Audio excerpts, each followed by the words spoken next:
लाडाखोडात आईने मुलाला वाढवले, पण नाराधम मुलाने आईला चाकूने का भुसकले? सत्य घटना.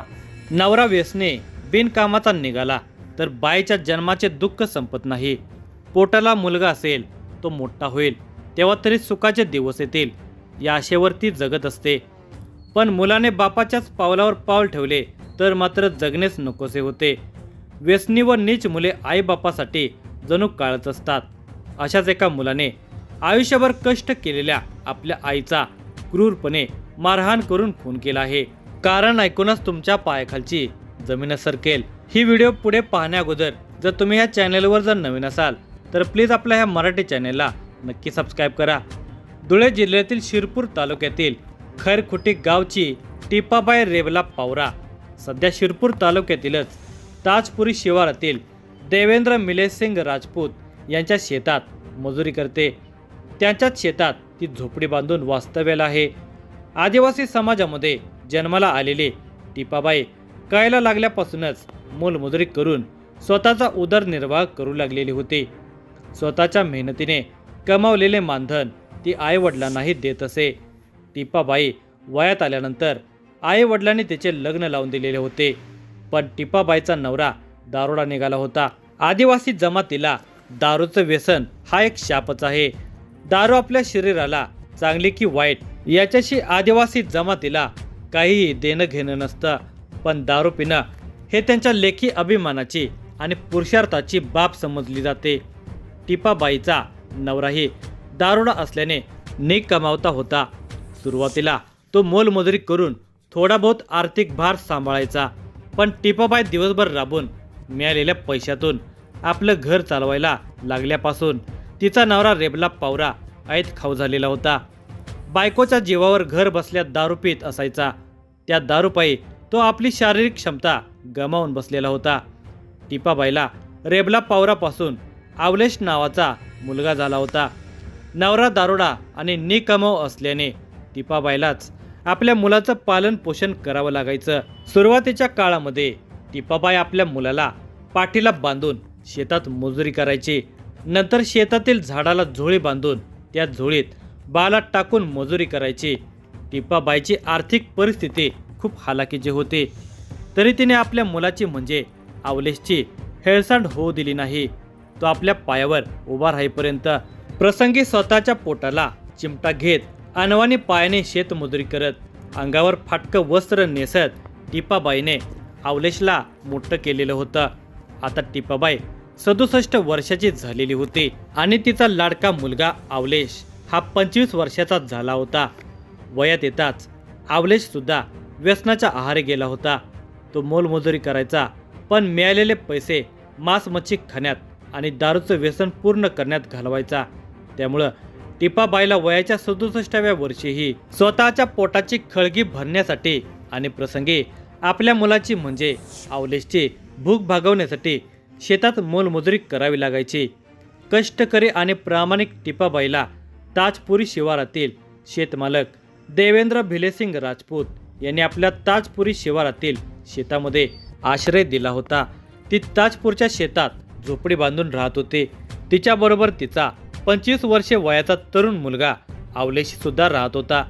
आवलेशला खाण्यापिण्याचा खूप नाद होता. आपल्या मजुरीतून मिळालेले पैसे तो आपला छंद पूर्ण करण्यासाठी म्हणजे मांस मच्छी खाण्यात आणि दारू पिण्यातच खर्च करत असायचा. शनिवार दिनांक 24 मे 2025 रोजी नित्य नियमाप्रमाणे टिपाबाई दिवसभर मोलमजुरी करून सायंकाळी घरी परतली होती. आपल्या झोपडीमध्ये साफसफाई करत असताना मोलमजुरी करून परतलेल्या तिच्या मुलाने म्हणजे आवलेशने येताना मासे आणले होते. आपल्या आईजवळ मासे देऊन तो नेहमीप्रमाणे मद्यपान करायला निघून गेलेला होता. दिवसभर शेतात प्रामाणिकपणे मोलमजुरी करून परतलेल्या वयोवृद्ध टिपाबाईलाही घरी आल्यानंतर विश्रांतीची गरज होती. पण विश्रांती तिच्या नशिबात नव्हतीच. मुलाने आणून दिलेले मासे शिजवण्याची जबाबदारी तिच्यावर होती. मासे आणि भाकरी करून 7:30 वाजण्याच्या दरम्यान टिपाबाई झोपडीबाहेर आपल्या मुलाची वाट पाहत बसली होती. आवलेशने एक कुत्रं पाळलेलं होतं.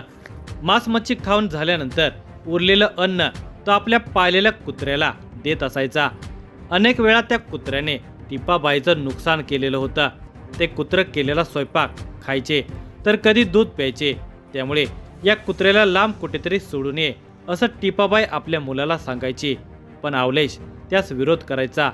त्या दिवशी म्हणजे शनिवार दिनांक 24 मे 2025 रोजी रात्री 7:30 वाजण्याच्या दरम्यान मासे आणि भाकरी करून टिपाबाई आपल्या झोपडीबाहेर बसलेली असताना अवलेशने पाळलेला कुत्रा टिपाबाईची नजर चुकवून झोपडीत शिरला आणि चुलीवर भांड्यात झाकून ठेवलेले सर्व मासे त्याने फस्त केले. जिबल्यात चाटत कुत्रा बाहेर आला. टिपाबाईची नजर त्या कुत्र्यावर गेली असता तिला समजून चुकले की पोराने आणलेले मासे या कुत्र्याने खाल्ले असावेत. ती ताडकन उठली आणि झोपडीत गेली. तिची भीती खरी ठरली होती. कुत्र्याने सारे मासे फस्त केले होते. टिपाबाईच्या डोळ्यात पाणी आले. आपल्या मुलाने आणलेले मासे कुत्र्याने खाल्ल्याने तिला वाईट वाटले. तोच दारू ढोसून टिपाबाईचा मुलगा अवलेशही घरी आला. भुकेलेल्या अवलेशने आईला जेवण वाढायला सांगितले. तेव्हा ती म्हणाले, तुझा कुत्रा मासे खाऊन गेला. हे ऐकताच अवलेश संतापला. त्याने त्याचा राग कुत्र्यावर काढण्याऐवजी बेसावध उभ्या असलेल्या आईवर काढला. झोपडीबाहेर पडलेलं लाकूड हातात घेऊन तो त्या लाकडाने डोक्यापासून पायापर्यंत मारू लागला. 67 वर्षाची ती माता जीवाच्या आकांताने ओरडत होती. त्या आवाजाने तिच्या मुलीचा मुलगा धावत आला. आपल्या मामा आपल्या आजीला मारत आहे हे पाहून तो आपल्या घरी गेला आणि त्याने हे सर्वांना सांगितले. आपल्याच पोटच्या मुलाकडून झालेल्या हल्ल्याने टिपाबाई रक्ताच्या थरात पडलेल्या होत्या आणि काही वेळातच ती कायमची शांत झाली होती. आपली आई जमिनीवर कोसळून शांत झाल्याचे पाहून अवलेश घटनास्थळावरून पसार झाला होता. परिसरातील लोकांनी रविवार दिनांक 25 मे 2025 रोजी संबंधित थाळनेर पोलीस स्टेशनला खबर दिली. खबर मिळताच थाळनेर पोलीस स्टेशनचे सहाय्यक पोलीस निरीक्षक शत्रुघ्न पाटील हे आपले सहकारी उपनिरीक्षक समाधान भाटेवाल आणि इतर सहकारी घटनास्थळी दाखल झाले. ताजपुरी शिवारातील देवेंद्र भिलेसिंग राजपूत यांच्या शेतातील त्या झोपडीमध्ये पडलेल्या टिपाबाईच्या भोवती जमलेली गर्दी पांगवून थाळनेर पोलिसांनी सहाय्यक पोलीस निरीक्षक शत्रुघ्न पाटील यांच्या मार्गदर्शनाखाली मृतदेहाचा आणि घटनास्थळाचा पंचनामा करून मृतदेह पोस्टमॉर्टमसाठी पाठवण्यात आला. दरम्यान या घटनेची माहिती प्रत्यक्षदर्शी पाहणारा टिपाबाईचा नातू म्हणजेच मुलीच्या मुलाने सहाय्यक पोलीस निरीक्षक शत्रुघ्न पाटील यांना दिली. ती माहिती पोलीस अधीक्षक श्रीकांत धिवरे, अप्पर पोलीस अधीक्षक किशोर काळे, उपविभागीय अधिकारी सुनील गोसावी यांना कळवली. पोटच्या मुलानेच केवळ मासे कुत्र्याने खाल्ले म्हणून आपल्या जन्मदात्या आईचा खून केल्याची घटना कळल्याने परिसरातील वातावरण तंग झालेले होते. म्हणून पोलीस अधीक्षक श्रीकांत धिवरे यांच्या आदेशाने परिसरामध्ये चोख पोलीस बंदोबस्त ठेवला होता. शिवाय या प्रकरणातील आरोपीस अटक करण्याच्या सूचना देण्यात आल्या. पोलीस अधीक्षक श्रीकांत धिवरे यांच्या आदेशाचे पालन करत अप्पर पोलीस अधीक्षक किशोर काळे, उपविभागीय पोलीस अधिकारी सुनील गोसावी यांनी या प्रकरणातील संशयित आरोपी अवलेश रेबला पावरा याला ताब्यात घेण्यासाठी थाळनेर पोलीस स्टेशनची 4 शोध पथके तयार करून त्याच्या मागावर पाठवली.